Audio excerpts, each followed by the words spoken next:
Good morning, Karen. Welcome to Wellness Spring. Hello, Beverly. It's lovely to be here. Thank you. And it's been a delight to be able to chat with you last week and to see you again today. And for the audience, I would like to introduce you. Karen Swain is a teacher of deliberate creation, a spiritual mentor, educator, inspirational speaker, host of Accentuate, the positive media, author of Return to Love and Awakened by Death, and creator of the Awakening Soul series. Plus, she is also one of Australia's foremost thought leaders and change agents, showing you the way to a more joyful, connected, multidimensional life.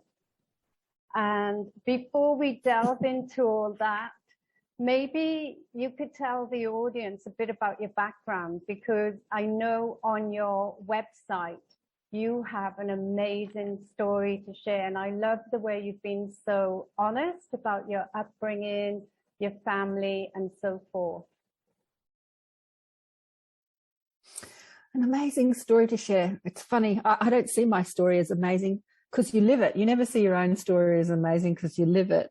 But when you hear other people's stories, I think their stories are amazing. I'm like, wow, that's an amazing story. But yeah, so I was born into a reasonably affluent family, and my father and mother were the beautiful people in the high society of Sydney. And they used to be in the papers every weekend, not because they were renowned or famous for anything, really. They just were like those society folk that, went to parties and things like this. And the papers used to say, oh, there's Mr. and Mrs. Paul Swain at this party looking beautiful. And behind the scenes, there was like huge drama. You know, Dad was beating up Mum and Mum was depressed, and like there was all sorts of crap going on. And then, and the three of us, there were three kids in the family at that time, were all hating each other. We were just replicating the dramas that were playing out in the very dysfunctional marriage. Dad came from wealth. Mum came from sort of meager, like a poor, I wouldn't say poor, but working class background. And she was like beautiful and on the stage. And when Frank Sinatra came to Australia, he said to somebody, who's the most beautiful woman in Sydney? And they rolled out Mum, and he went on a date with her. And there was all this stuff going on. But behind the scenes, there was huge dysfunction. And then Dad eventually leaves Mum. She's in her mid-40s for a pretty model, a 20-something-year-old model. And Mum hated herself to death. It took her about 5 years to hate him and hate herself. And she was riddled with cancer by the time the doctors opened her up. She was in her late 40s. And they just said to her, go home and get your, things in order. You're going to die. Well, it took her about 2 years to die because she had young children. She was a single mother at the time. And so she just suffered with the cancer and the chemotherapy and like lost all this weight, and all her hair fell out. And, she looked like a horror story until eventually she died. And so when she died, huge questions were born in me. There were already questions like, how can babies be born in sin? That doesn't make sense. So my parents were not religious at all. They were society people. They didn't think about spirituality or religion. That was for stupid people in their mind. If you don't go to university and get a university degree, in my father's mind, you were stupid. And if you thought about spiritual things or religious stuff, you were also stupid. That was what I was brought up in. And so I remember on my mother's deathbed, before a few weeks before she died, I went to see her in hospital, and there was a priest standing over her, having a chat to her. And I was very confused about that. And when he left, I said, what are you doing, Mum? Like, what's this guy doing in here? Because we had just nothing to do with religion. And she goes, I'm dying, Karen. I'm dying. And I'm like, I do realize that. And she's like, well, I don't know where I'm going. I don't know what's going to happen when I die. And I'm like, I guess you don't. You've never thought about it. So she was grabbing at straws, reaching out for something. Get the priest in here. Read the Bible. Quick, I'm about to die. Quick, read the Bible. Anyway, that made me think, I wonder what happens when you die? Like she was wondering. And so these questions were born in me. What happens when you die? Where do you go? And if you go somewhere, you come from that place, right? So what's that place? Like, what is this? Just millions of questions. And that put me on my spiritual journey, really. Her death put me on my spiritual journey. So in the book, Awakened by Death, I speak about that in my chapter, but I also showcase about 12 other people's chapters that had a spiritual awakening through the death experience, because death is such an amazing awakener, you know, like we bip along in life, think that life is all about looking beautiful and making money and going on holidays and getting married and having children. But there's so much more to life, and actually understanding death, you understand life better. And many people awaken to their multidimensional aspects of who they are as spirit, having a physical experience, and not a physical person having a spiritual experience through the death experience, because they start asking why, you know, like, where did they go, and can I contact my loved ones on the other side? And so Mum would come to me regularly in dreams and tell me she didn't die. Which really confused me, because when I would wake up in the morning, they were so real. The dreams were so real. And when I would wake up, I would sort of shake my head and go, oh my God, that was a dream, because at the time it was real. So it was an astral experience, something I didn't understand, which is another level of experience, right? This is a level of experience, the physical experience. And then there are many astral worlds with different levels of experience that you can go and hang out with people that are not on the physical world. They're on different levels of astral worlds, right? This is just one of the worlds that we explore and play in. So in her astral world, she would tell me she's not dead. And then I'd wake up into the physical world and go, what was that all about? It was confusing for me, because in this world, in this reality, she was dead. And yet I was in another reality with her where she wasn't dead. And anyway, that confused me for years, Beverly. But it kept me seeking. Sorry, how old were you? I was about 6 when she died. I was 16 when she died. Wow. And I can't remember when the dreams stopped, but the dreams happened regularly for a number of years after that. And yeah, but when you're in your 20s, pardon? Did you keep a dream? Sorry, journal? Did you keep a dream journal? No, I've never kept a journal. I've never written anything down. Actually, I've never journaled. I was dyslexic as a kid, and I you know, reading and writing were not one of the things that I loved to do, because it was difficult for me. So I never wrote anything down. And in fact, it's interesting that you ask that. Great question. I learned to read properly by reading spiritual books. My curious mind, I was so curious about all this stuff that the only way of really getting the information for me at that time, apart from channeling it from source, which I didn't know I could do, was to read it in books. We didn't have the internet. And by reading spiritual books, I actually taught myself to read, because I never really learned to read at school.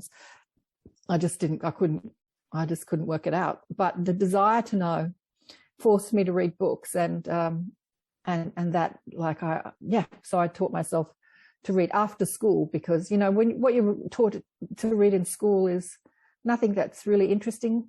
And so you don't really have a desire to really overcome your challenges when it's not interesting to you, which is probably what happens with a lot of kids today, you know, that struggle with learning disability, learning disorders, or they're not really given material that's really going to spark their level of passion or interest. And so they don't bother. Yeah. Especially even like Richard Branson, mm-hmm. Yeah. When you look at Richard Branson, who was dyslexic, you know, right. People would tell him, you're useless, you're stupid. And I think when you're stuck right. with mainstream education and not with special needs and people understanding, you know, your difficulty and what you're struggling with, you just get put down. Like William Whitecloud is a perfect example as well. People just ridiculed him. Even the teachers ridiculed him, you know, which I think is outrageous.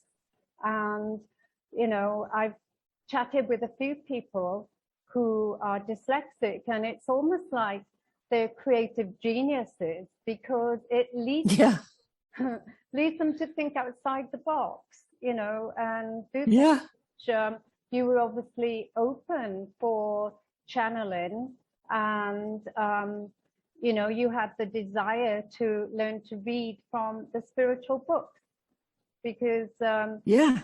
a lot of people I meet, you know, lately who are mainstream, they're saying to me, you know, in school we're taught what to think and not how to think. And also Right. That's exactly right. nobody teaches us to stop thinking, because we have over 70,000 thoughts a day. And, you know, our monkey mind is constantly going 20 to the dozen, and it's the same negative thoughts and negative beliefs going over and over and over and over. And I know you help people, you know, to become aware of their negative thoughts and their beliefs. So would you like to explain how you help people that way? Yeah, well, Mum was a great teacher for that, you know, because one of the main questions that I had when I was a child is, why do you get sick? Like, why did she get sick? And what is the formula for not getting sick and having a healthy life and a happy life? And so I embarked, you know, after I did a lot of partying when I was in my 20s, thought I wanted to be a fashion designer and all this sort of stuff, you know, was out partying and drinking like most kids in their 20s. How old was I? I was about 23, and I embarked on a naturopathy course, 5 years full time, to try and answer some of those questions about health. And after 5 years full time study, I opened up a furniture and homeware shop because I didn't find my answers. I just didn't find my answers. I tell you what, though, you know, I learned a lot. And the thing that sparked my passion the most was learning about anatomy and physiology. Homeopathy I was passionate about, and I loved massage. I used to make money from massaging people. But I really felt like our school systems needed to teach anatomy and physiology in as depth as I was learning as a naturopathic student, which was as depth as a doctor would learn, right? Because we carry these physical bodies and we have no idea how they work, no idea. And so now, with what's happening in the world, and there is some narrative out there that, you know, there is a chance that you could get sick, nobody has a clue about health and healing and how they get sick. So they're all in the dark. Everyone's in the dark. And so they're relying on the powers that be to give them their information about their own physical body. And what's happening in the world is so, that desire I had at 23 or 24 and 25, as I was studying, like, everyone needs to know this stuff. Everyone should be as informed as I am being about how this body that I'm wearing works, and anyway, so hopefully that will happen one day, Beverly, that we will, it'll make it important in our schools to know how our bodies work. Exactly. No one's ever taught about diet and nutrition and any of that stuff in school. And yet our physical body, when it gets sick and stops, like, your life's gone, right? It's the most important thing in life is to have health, because without health, you can't make money. And, anyway, so I'm on a bit of a rant, a rave. What was your question again? You asked me a good question and I can't remember. How you help people with their thoughts and beliefs? Oh, their thoughts. Yeah. So I discovered that it is our thoughts and beliefs that creates the health or the dis-ease in your body. And I watched Mum, the day I was telling this to a girlfriend who came over the other night, actually. She kind of got let out from the 5K. And so she's like, yeah, I could come and see people. So she came over for a cup of tea and we got to chatting about all sorts of things. And I remember repeating this to her. And as I was thinking, God, I haven't spoken about this for years. I remember the day Dad rang her from overseas. He was a businessman and he was overseas a lot. And so we had a sort of dad that traveled a lot. It was just the way we grew up. And I remember the phone call, and Mum had this phone call from Dad late one night or early, I can't remember, one day. And anyway, she didn't get out of bed. Might have been in the morning. I remember she didn't get out of bed and we were wondering why Mum didn't get out of bed. And then all the friends sort of came over when, with all the kids, all her friends and stuff. And they were all in her bedroom and she wasn't getting out of bed. And I remember knocking on the bedroom door going, you know, what's wrong with mum? What's wrong with mum? And they're saying, stay out, stay out. Wow. You know, your mum's not well, your mum's not well. And what had happened was Dad had rung her from overseas and said, I'm leaving you, I'm in love with another woman, and I want a divorce. And she just didn't get out of bed after that. So she was already fraught with, you know, drama. They hated each other, were trying to kill each other, but it just had a real blow to her ego. And so she hated him. She hated the woman that he left her for. She hated herself. She just hated herself to death. And as she didn't have any forgiveness and just kept that resentment, her body just started to break down. You know, as we indulge in negative thinking, we have no idea, usually most people, the detriment that that's having to our physical, not just our energetic structure, because the energetic structure creates the physical structure. So as we, you know, work in the world of the energetic structure, which is thought energy and emotional energy, it informs the physical structure. It creates the manifestation of this physical world. That's why our thoughts create our world, right? It informs the astral or the higher realms. As you imagine, you create. And then as you bring that imagination into more of a reality, more of, you keep thinking something and start to believe it, you start to manifest that in your physical world. And that's what she did with her health.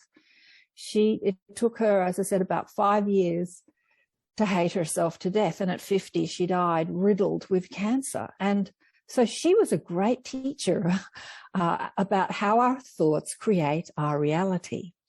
So when you don't feel good, when you have a negative thought, you don't feel good. And those emotions are informing us about how we are flowing our energy.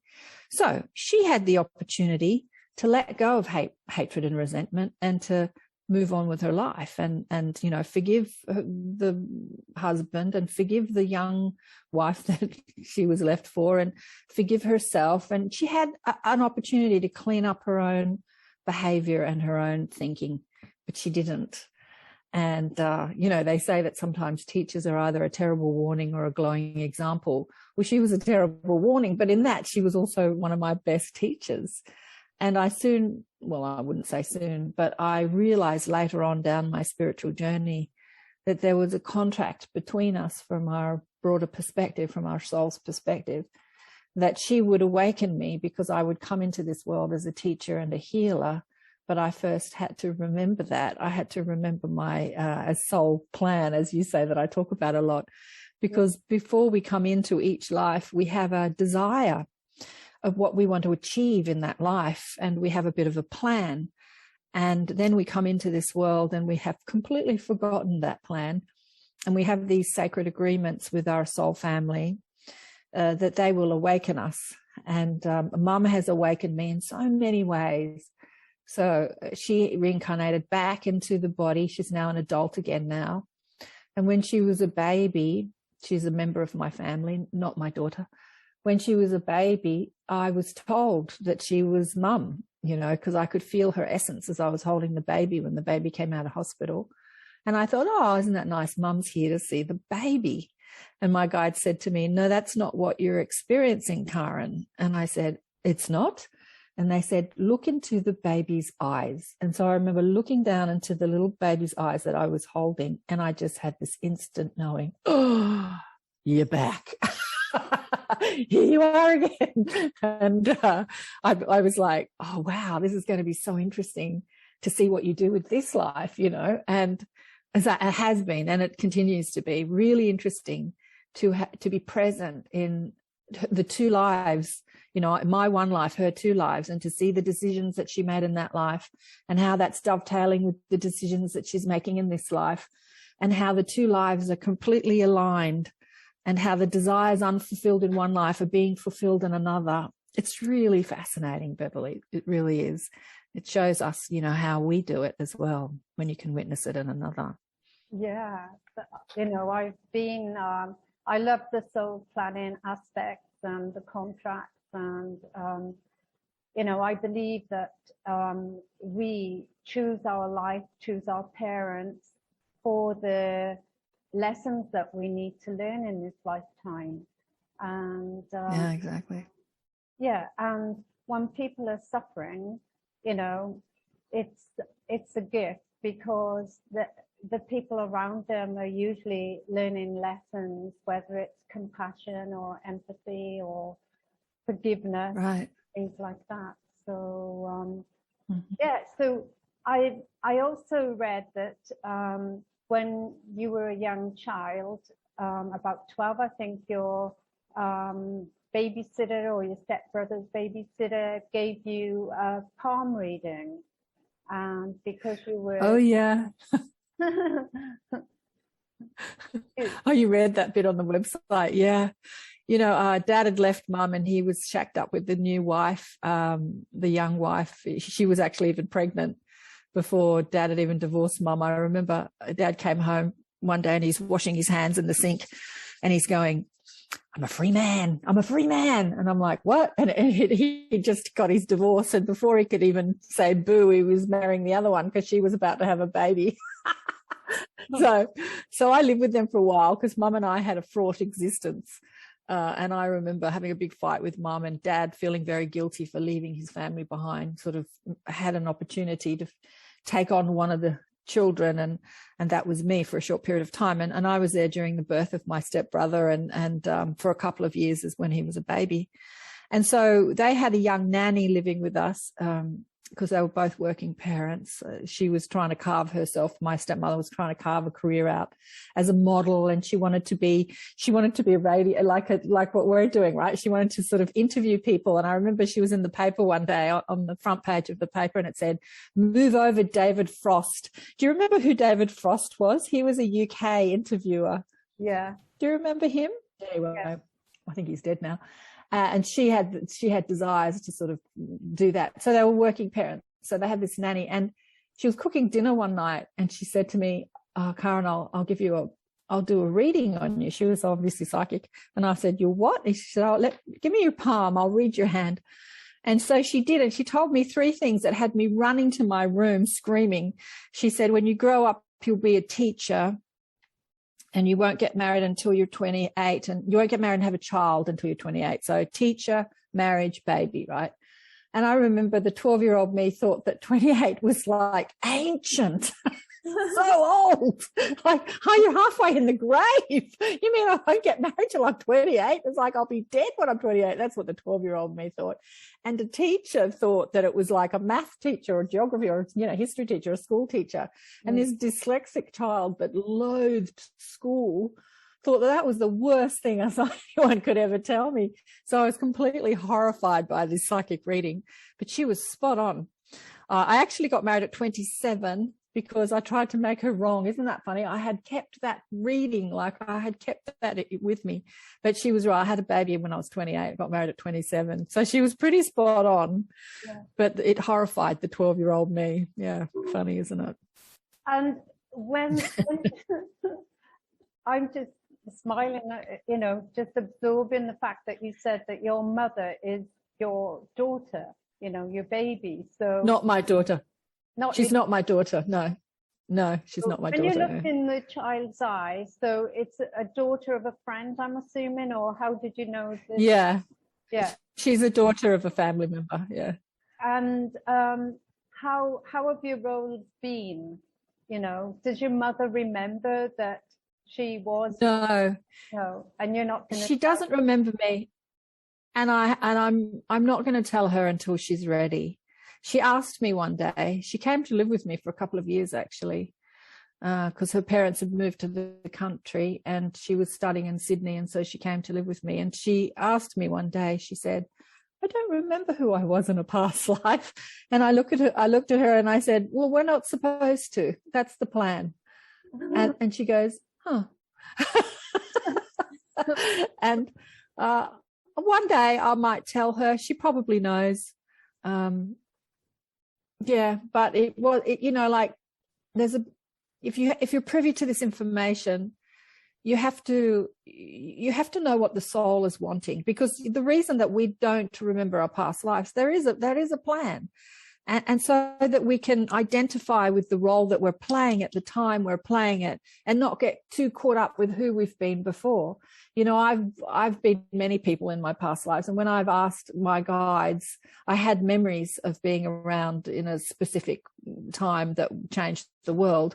And I had all these memories of being there, and I asked my guides, who was I? Who was I? Like, what was I doing? Who, you know, I asked all these questions from my linear, curious mind. And my guide said to me, it's not important who you were. It's just not important who you were. It's only important that you live in this moment and be who you are now. You'll know when it's time for you to know. And then I had a reading with someone I had on the show, and he blurted out who I was, which was somebody who was quite famous in history. And I said, my guides wouldn't tell me that. But it's interesting, since he told me, I'm still not really interested in looking up this person or knowing about who they are. I have reached a stage where I've kind of, it isn't important. What is important is that in that lifetime, I made a commitment. I had a spiritual teacher, and I carried his message. And I made a commitment in that lifetime to carry this message throughout all my other lifetimes. And it's what I'm still doing today.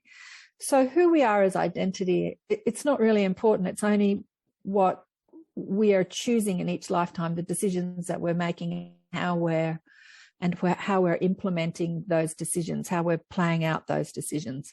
The identity thing's not that important. So maybe when she's reached that stage in her life where she's not wrapped up in identity, I'll let her know.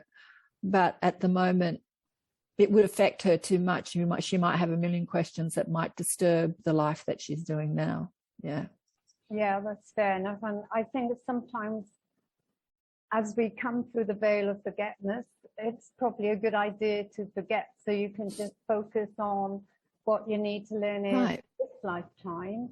And, you know, she's forgotten her role as your mum.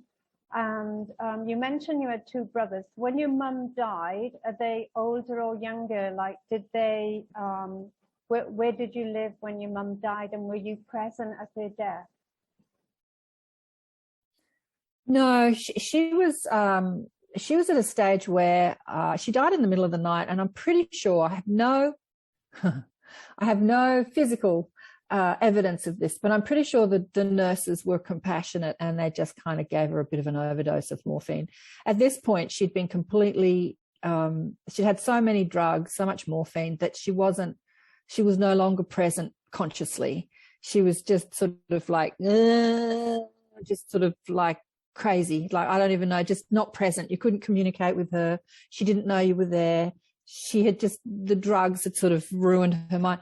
Like the will, I can feel what she was going through. She was feeling guilty for dying and leaving her young children, even though we were teenagers. And that guilt was sort of keeping her alive, even though it was well past her due date. It's like, you can go now, but no, I've got to stay here and look after my children, even though she couldn't. She was in hospital, no way. But, you know, those thoughts that we have as we're humans. So I think that she was really suffering, and I think that the nurses kind of, maybe when they gave her drip, her opium, what do you call it? The opium, the stuff they give you for pain. They probably just, you know, put a little bit more in, and it just, pardon? Morphine, yeah. That probably sent her on her way. And so we were living in a house. The three of us, and Dad had obviously moved out. His second wife had left him by that stage. She was only with him for a few years. And, they had to sell the house to pay the death taxes. In those days, there were death taxes. So we had to sell the house. And then I moved back in with my father, which was not a good idea, because he was miserable because his wife had left him, and then his ex-wife had died, and he was feeling miserable, so he was pretty violent, and that didn't last long. So yeah, I had a fraught childhood with running away from home and sleeping in parks and being beaten up by my father and my mother dying, and I had a really fun time. But I say to all light workers, you know, we come in, and healers especially, we come into this world to be of service, and we've really got to know what we're working with. And so we usually pick families and timelines and lineages that are fraught with distortion. And as light workers and healers, we come in to clean up that distortion. So the unforgiveness that my mother couldn't do in this lifetime, I'm doing. You know, I forgave my father and for beating me up, and I asked him for my forgiveness in my part in it. You know, I'm the one that's cleaning up the distortion. And as I clean up all the resentment and the hatred and stuff, I'm doing it for my whole family line. And because we're all one and we're all connected, and so I'm doing it for humanity. So as I forgive people and return to love, that's how we change the world. You know, that's how we clean up the distortion on planet Earth. It's really an inside job, and it's each person one at a time. So we can't put ourselves out there as teachers and light workers and have any sort of distortion, still, you know, hate our father or, have unforgiveness of what we've been through, whether we've been beaten and raped or discarded and abandoned. Doesn't matter. We've chosen those experiences from our soul's perspective because we wanted to understand what forgiveness is and how to return to love. So a lot of healers have experienced a lot of trauma in their earlier days. And I work with a lot of, I work with the teachers and the healers in my business. And some of them have been through the most horrendous things you can't imagine. And coming to a place of taking that responsibility that they've designed that is not easy, but possible. I remember having this conversation with a friend who works as a healer, and she knows she's a galactic and she's here to bring through, codes and song lines, and she's connected to her galactic family. And yet her past was so fraught with violence and abuse. And it's taken her a couple of years, but she's moved into a place of understanding, oh yeah, I was the architect. I was the designer of this. I wasn't a victim of it. I was the designer of this. I chose this. And when you know that you choose things and that you design things, you take your power back. You cannot feel powerful when you're living as a victim. You just can't.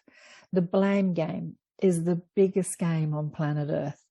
We like to blame things for what we're going through, and it's still playing out as we look at what's happening globally. We're blaming some thing that's outside ourselves that's going to attack us and make us sick. And yet illness is never an outside job. Illness is always an inside job.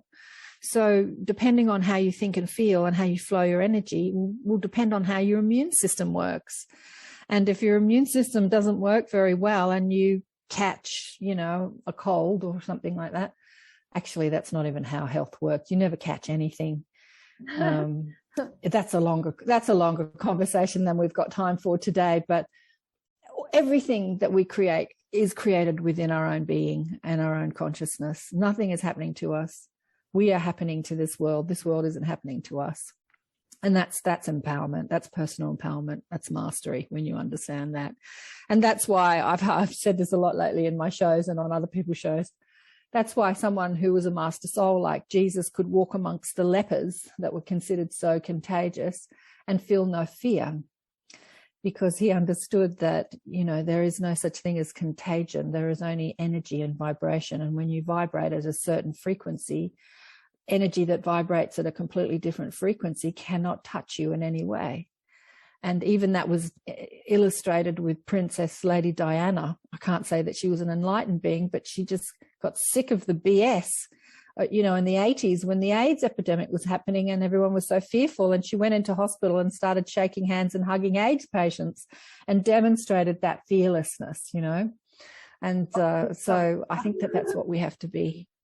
Yeah. That's what we have to be now. We have to demonstrate fearlessness and understand that love is the guiding force in our life, and love creates our reality. Well, love is our reality. And remember to return to love and not be scared about anything that's happening in this world.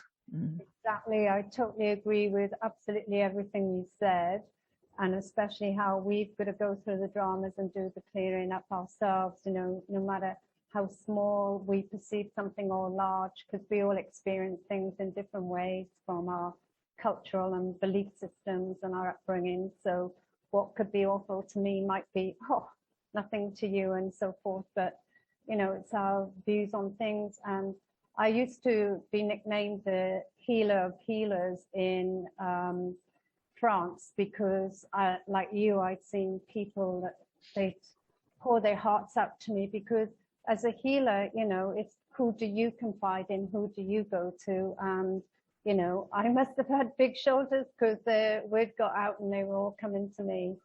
And you talk about love and return to love.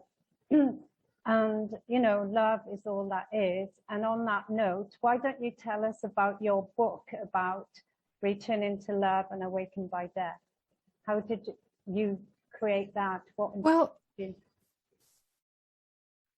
amongst the many psychics that gave me messages when I was young, you know, they told me that I would be a writer and I'd write books. And I'm like, I don't even read books. How can I? And I you know, I can't read or write. I'm not going to be writing some books. Anyway, so years later, I was sort of stressing over it and thought, I wanted to make a movie that would change the world. I remember sitting on the couch one day thinking, how do I do that? I don't know anything about movie making. I don't know how to make money.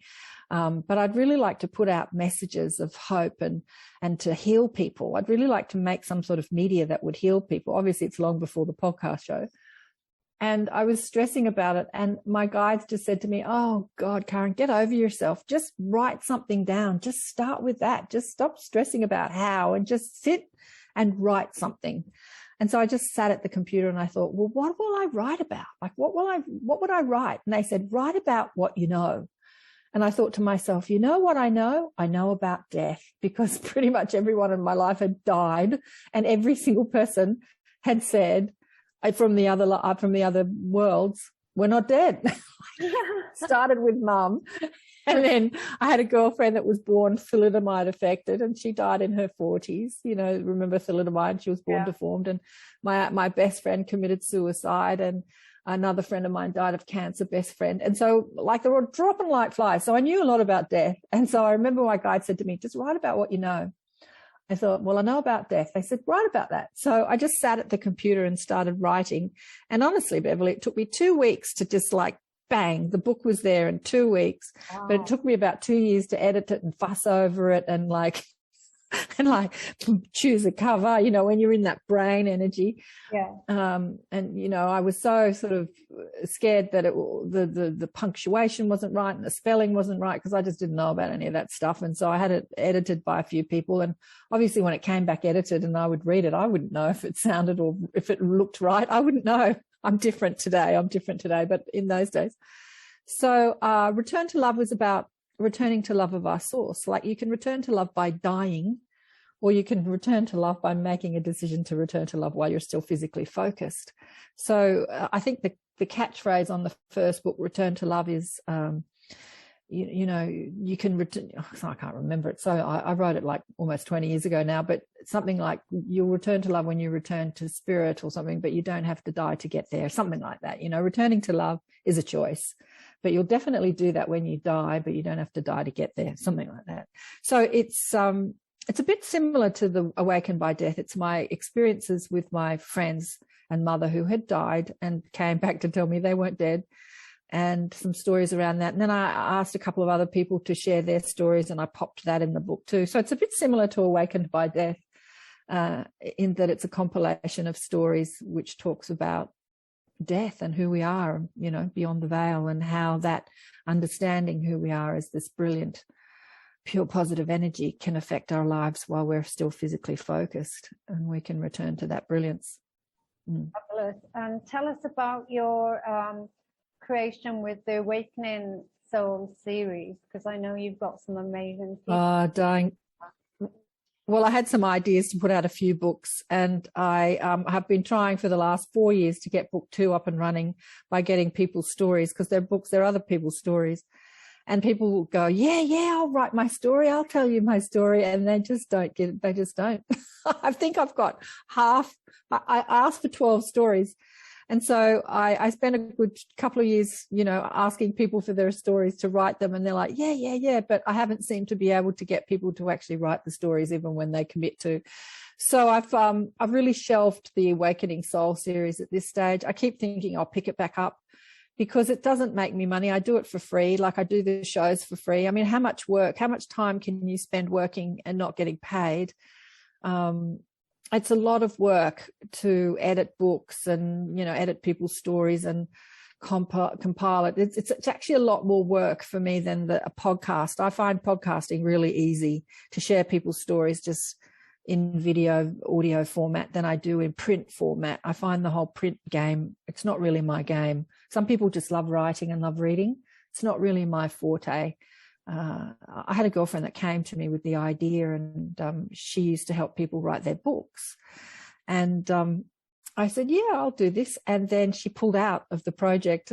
And then I asked somebody else to help me with all the editing because, that's not my forte. And he did the first book, Awakened by Death. That was Cyrus Kirkpatrick, because he was actually working as an editor in his paid work, his full-time work.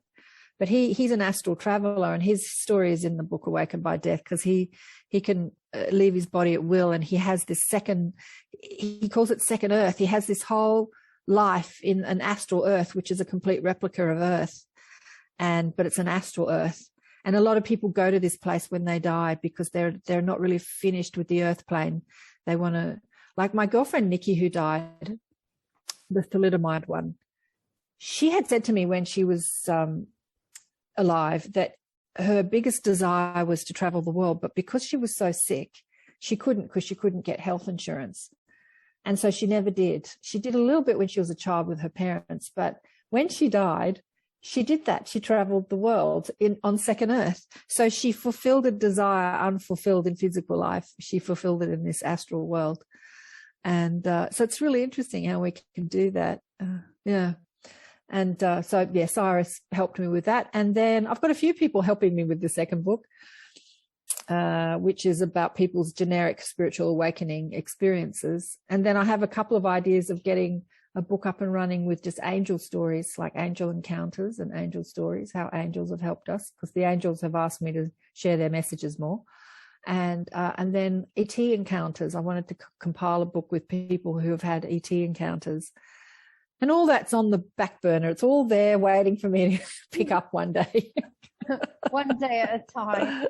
Because I know you're one day at a time. Yeah, I know you're super busy with your podcast. So do you want to tell people how to get hold of you? And I know you do a lot of teaching and involve speakers on that as well, like a membership site that you have for people to learn from you and from amazing speakers.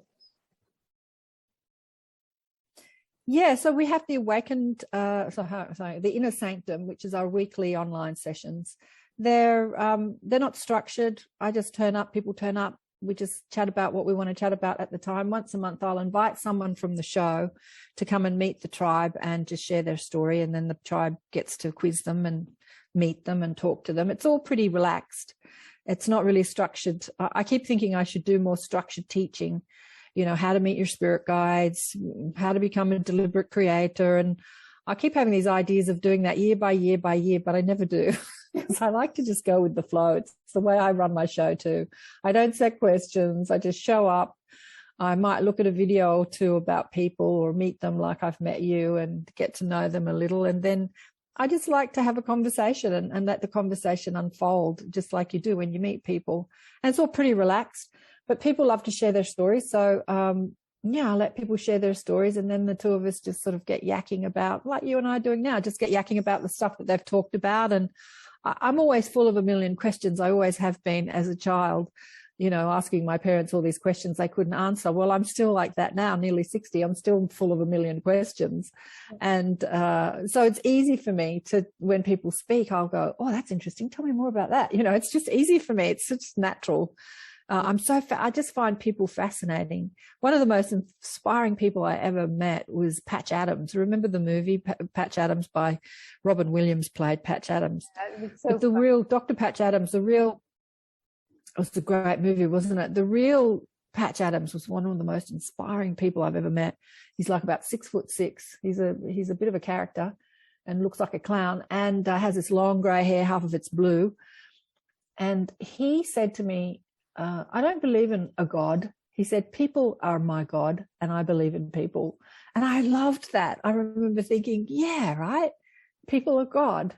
And so they are, and they're fascinating. So people fascinate me. And I often think of stopping the show and concentrating more on my teaching, but I just love people. Aren't you just fascinated by people? I just love hearing people's stories, sharing their stories, quizzing them about their lives. It's just something I just love doing. And it's not a paid gig. I don't get paid for the show. And if anyone goes into podcasting wanting to monetize it, I would say forget it. I'd say forget it. The only way I've known people have made money is if you become super, super duper, famous as a podcaster, which some people have, and you've got millions of followers, you could probably make money that way. But I don't have millions of followers. I only have thousands of followers, and the people that follow me are all the teachers. I attract the teachers and the healers, and so I attract a certain quality of people that listen to the show. There's a lot of teachers and healers. There's a lot of spiritual people out there, but there's different levels of experience, and there are some people that aren't ready for much of the content that I put out, because they haven't sort of wrapped their linear minds around it yet. They can't make sense of it. So there's certain levels to our spiritual experience, certain graduations. You wake up to something and then you can't think of something else, and then you go, okay, that makes sense to me now. And you start expanding and awakening and becoming aware and aware and aware, more aware of who we are as these multidimensional, infinite, intelligent, infinite creative beings. And all things are possible. But for the linear mind that's very rooted in limitation, sometimes you hit those walls where you think, nah, that can't be right. That can't be possible.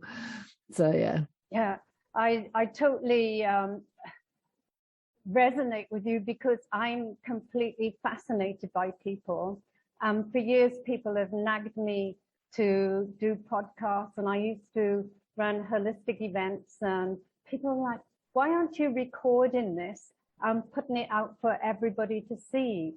And I don't know, someone even started a YouTube channel for me in 2013, and it just sat there for years. And it's only like the last year I started doing it, because I get so super excited. I love to know how people click. I love to hear about their lives. I love to know about them, and seriously know about them, and find out about their culture and everything like that. So in that respect, I'm like you. And there is a saying, when the master's ready, the teacher appears. And even though you're attracting teachers, right, we all have something else to learn. And there's another saying, we teach what we need to learn. So recently I've been looking at, well, what am I teaching? Okay, do I really, what's the lesson for me here, And I guess with both of us, we can say, yes, we're amazing podcasters, and we can manifest money to be paid for our shows, because we're both attracting amazing people, and we deserve, why not? It's, I know there's a belief with a lot of spiritual people, holistic people, that they don't deserve the money, because we're not doing an office job or something like that. But I believe that we deserve to be paid. It's our time, our energy, and I know it will happen. And I know the same will happen for you, because people are happy with our services, and that we're here to help them. And it's like breathing in, breathing out. It's essential for life, because we're here to serve. Yeah, I never went into podcasting to make money. I felt passionate that the world was being hypnotized by fear porn through our media system. And I really went on radio like 12 years ago to teach deliberate creation and empower people. Because as we turn on our TVs and our radios and our computers and social media, and most of the stuff that's out there is all fear-based, because as humans, we're so focused on what is and what's going wrong. Even if we're well-meaning healers, a lot of healers are healing from the level of the problem and not the level of the solution. The 3 steps to the creative process are ask, orchestrate and allow. And the asking part of the creative process is when the drama happens in our life, when we get sick or we get divorced or the world goes to chaos and we, you know, we lose our jobs and mandates happen and all this stuff. And so as we bump up against contrast, we scream out for something else. And so you'll see that across the world. If you just look on social media now, you see people across the world screaming for freedom, right? Freedom, freedom, like they're all over the world. So that's the first step of the creative process. But that is not the step that will get you what you want. But that's the step that most people are in. When they're in their drama, they're asking for something different, but they're focused on the drama. And that's what's happening in our world. Like everyone's asking for freedom, but they're focused on how they're not free, and they're speaking about it ad nauseum on podcast shows. And isn't this terrible that this is terrible? It's terrible. And as we flow our focus into life and observe and speak about it, and we just recreate, we reprint, we repattern the same energy. So we have to know how to flow our focus towards what we want. Like, what does freedom feel like? What does freedom taste like? What does freedom look like? And flow our powerful powers of attention and focus towards what we want. And so when I went on radio, that was the message I wanted to teach people. I wanted them to turn off the television and stop flowing their powerful focus and powers of creation, powers of attention towards the dramas in our world, even if they look at it because they feel compassionate and they want to help. As you get upset about what's happening in your world, you're not in an energy or a vibration to affect change. And then anyway, and so I was on a radio station that didn't have a 3-second delay, as I would ask people to ring up and ask questions. And so I started having conversations with teachers and with other healers, and started sharing their stories. And nearly 12 years later, I'm still doing it. But I never went into it, Beverly, to make money. I only ever went into it to be of service to humanity. The way I make money is I make money from my sessions and from my groups and my teaching. And I'm happy with that. I don't need to make money from the podcast show, and I'm not even going to try. In fact, I've turned off all the advertising on all my platforms, which has stopped YouTube from sharing my shows because they want to make money from me, right? And if they're not making money from me, they're not interested in sharing my shows. But I find the advertising on YouTube so annoying when you get into a conversation and then some ad for a car pops up in the middle of the conversation.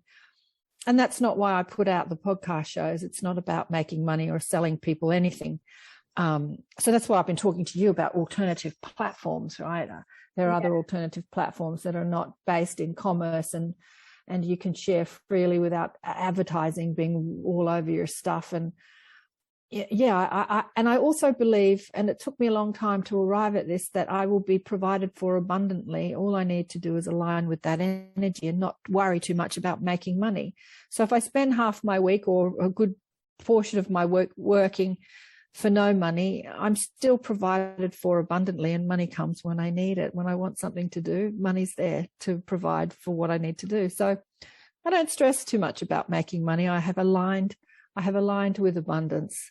And sometimes I look in the bank, I've got no money. I've got no money. I should probably do something about that. And then a whole lot of people book in for sessions and I go, oh, okay. And it happens all the time. Like, I just don't think about it. It's not a conscious thing. I worry about money. It just isn't. I was talking to my friend David. Do you know David? About that. He's a businessman, and his business has been doing really well in the last couple of years with all the lockdowns. He usually travels the world with his business, and he couldn't do that. And we were talking about being unplugged from the matrix. And he's like, all the people that work for him are like, oh, you know, all this money's coming in. Isn't it great? And he's like, he doesn't care. It's like when you get unplugged, it comes, it goes. Who cares? You know, it's not the reason for us enjoying our life. And we get so caught up that money and success are the reasons that we can feel good or happy. And that's not what life's about. Life's about service. Life's about feeling good because you're tapped into who you are, which feels good. And then from that place, you give because it just feels so natural to give. Yeah. And so that's what I do with my shows. It says 12-12 here, alignment. Yeah. So that's what I teach too. I had someone reach out to me today to put her on my show. and she teaches spiritual entrepreneurs how to be successful and make money. And it's so not the message. It's so not my message. And she sent me this message saying, oh, your shows are fabulous. I'm really aligned with your shows. And I said, oh, that's lovely. Which shows have you watched and which was your favorite? Because people reach out to you, you'll find this, who say, oh, I really love your shows, and they've never watched a show. They're only interested in being on your show because they want to sell their business. And that's not what I'm about. I'm not about selling people's businesses. I'm about sharing love and people's stories. Yeah, I'm exactly the same. And for years, I've done free everything. Like tonight, I've got a free meditation and wellness circle. And I always say to people, I give my talents and skills with love, and I'm wonderfully blessed financially because, like you, it will come from other ways, you know. And the main thing is to be of service. And when you're of service, magical things happen. I was just making a joke when I was saying about money will come. We are deserving, but the money will come in whichever way it's meant to come, you know, for the podcast. And do you want to tell the audience how they can get hold of you? Yeah, sure. My website is karenswain.com. You'll find everything on there. You'll see the shows, ATP Media, which stands for Accentuate the Positive Media. The Inner Sanctum are the online groups, the weekly online groups. I used to do them on a Monday morning here, which was a Sunday afternoon in the UK. US, because I attract a lot of most people that watch my shows are in the States, according to the YouTube algorithms. Anyway, I don't know about the audio podcasts, but so I've changed that to Sunday morning so that a lot of Australians can join who had 9-to-5 jobs and they couldn't do a Monday morning. And so Sunday mornings I'm online every week. And that's a Saturday afternoon or evening for people in the States and a Saturday night for people in Europe. We have people from all over the place. I've got one girl in Singapore, but it's 5 a.m. in the morning. She never actually comes online live because it's a bit early. But it's hard to find a time that reaches everybody all over the world where it could all come together because of all the time zones. And sometimes we've got people in Canada and sometimes we've got people in New Zealand. So it's sort of later for people in New Zealand. I think they're 2 or 3 hours ahead of us, aren't they? Yeah. So anyway, it's all on the website, karenswain.com. My teachings, my shows, my online sessions, it's all there. Yeah, but I have different websites for the show. I've got a separate website, but you can get to it from karenswain.com that has all the shows in categories because I've been doing them for so long. I had to start putting them in categories. So if you're interested in energy healing, for instance, you can go to that website and you can click on the energy and you'll see all the energy healers that I've had on the show, or channelers, or people that talk about ET and extra dimensional experience or near-death experience or afterlife. So I've tried to categorize them for people because there's so many. If they're interested in a specific topic, Sometimes I speak to people that can't find a category. How do I find a category? I just put inspirational people. I put them under the category of inspirational. But it's been a long journey and it's been a fun journey. It's been really fun. And just like you said before, Beverly, I thought I knew a thing or two, because I put myself out there as a teacher. I've been teaching deliberate creation now for like 20 years, healing for longer. And I thought I knew a thing or two, but then as you speak to people over the years and you hear their stories and you hear their spiritual work and there are some that have just blown my mind and have awakened me to even more possibility of who we are and what's possible in the universe. And that has been a really fun journey. So it's been as fun for me talking to these people as it has for the people listening to their journeys. And that's been, it's been wonderful. Yeah. And, you're very infectious and bubbly and it's really lovely. And I really enjoy looking at your website. For the listeners, it's so easy to navigate. I love the little circles that you can just click on, and the speakers that you've had have been truly amazing. And I have listened to quite a few of your shows, and for different reasons, for different ones. And, I love Aaron Abke. I'm not sure if I pronounced it properly, but yeah. Robert. Yeah, he calls himself Aaron. Aaron. Robert who? He calls himself Aaron. Americans, it's like double A, and he still says Aaron instead of Aaron. I'm like, go figure. But he's one of my favorites too. I have a real affection for Aaron. Apart from him being a gorgeous young man, he's such an incredible young spiritual teacher. I just love Aaron, or Aaron. And what was the other one? Robert Schwartz? Was it Robert Schwartz? Yeah. Robert Schwartz is interesting with his. They like chalk. Yeah, he's fascinating. Took me years. They're like chalk and cheese. They are personality-wise. Took me years to put Robert on the show because he kind of has sorry, Robert, but he kind of has no personality. He's very deadpan. And as you say, I'm very animated and I'm like, do I want to put this guy on the show? That's my linear mind speaking, my ego mind, right? Because his work is so important. His work is so profound. And I had actually met him. We both spoke at a conference a few years ago. And then when I did eventually get him on the show years after I met him, I don't know, we were discussing about something and he revealed that he is desperately shy, like he's off the Richter scale for shyness. So this sort of deadpan, no personality experience that you have with him was actually his shyness speaking. And when I found out that, my heart just melted and I felt so terrible for criticizing him for having no personality, because it's his shyness, because he just sort of, just talks like that, doesn't move his face, but it's actually shyness. And he's spoken across the world to thousands of people. And so regardless of his shyness, he does his work in spite of it. And I really felt so honored to have spoken with him and to understand that about him, that even though he has this great challenge to overcome, it doesn't stop him from sharing his work. Yeah. Before we finish, because I know the time's dwindling away, I just wanted to go back and say I totally agree with you about learning biology at a much deeper level and health and well-being in school, because I did biology. Physiology. Yeah, I did biology in school, O-level, and it wasn't until I did my nursing that I really got in-depth knowledge, and then went on to do my sports training, massage training and aromatherapy. You learn all the body systems, and it's fascinating when you realize about it, because your body is your temple. This is the thing that's carrying us. And also I've been fascinated about breath, right. Breathing, and breath is so vital to life. And yet people, the vast majority of the universe, don't know how to breathe properly.